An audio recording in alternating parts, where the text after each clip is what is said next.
O que é potencial de ação e potencial de repouso? De uma maneira bem simplificada para a gente começar a explicação. Potencial é um armazenamento de energia, uma forma de armazenar energia, só que no repouso, então, seria um armazenamento de energia, um potencial, no momento parado, sem movimentação nenhuma. Potencial de ação já é diferente. É uma capacidade, né, de energia que pode gerar uma ação, um movimento, uma alteração. Isso é uma forma bem simples, simplista de falar. Só que quando a gente está falando do nosso corpo, nós vamos começar a falar então com células. Basicamente, as nossas células elas têm uma diferença entre o que está dentro e o que está fora, líquido intracelular e extracelular. Tá? Esse daí fica um tema até para os próximos vídeos aí que eu vou fazer. Quando a gente fala de diferenças de que estão dentro e fora, a gente pode falar de um desequilíbrio elétrico, que vem a parte de carga elétrica.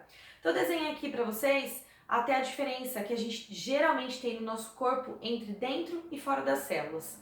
Sendo que dentro das nossas células, geralmente, nós estamos com um pouco mais de cargas voltadas para negativo, ou o conjunto de íons leva, né, uma carga elétrica mais negativa, ligeiramente mais negativa. Sendo que fora, então, fica a contraposição como uma carga positiva.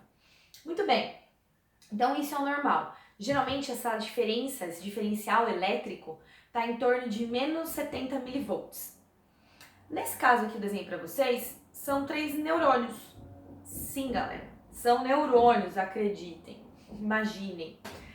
No primeiro aqui que eu desenhei para vocês, então, esse neurônio, ele tá em repouso e ele possui um potencial, uma energia armazenada, com diferencial, então, negativo dentro, positivo fora. É um desenho bem clássico aí que vocês podem encontrar, tá? Principalmente nos livros aí de fisiologia humana. Nesse caso, então, ele vai receber um estímulo, esse neurônio. E daí, a partir de um estímulo recebido, que pode ser qualquer estímulo, seja, por exemplo, o estímulo externo, uma luz, uma luminosidade, uma temperatura, pode ser, por exemplo, até um barulho diferente, uma reação interna do corpo, tá? Esse estímulo, quando ele é recebido, ele vai gerar uma ação. E aí sim a gente tem o famoso potencial de ação. E esse potencial de ação, ele vai sendo passado, né, ao longo da membrana das células, no caso aqui, por meio, né, do axônio dos neurônios, e essa carga ela vai passando como um potencial de ação.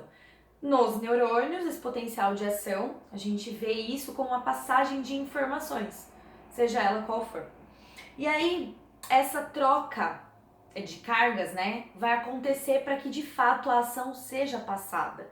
E essa troca de cargas, basicamente, deixar o interior desse neurônio mais positivo em relação ao meio exterior, tá?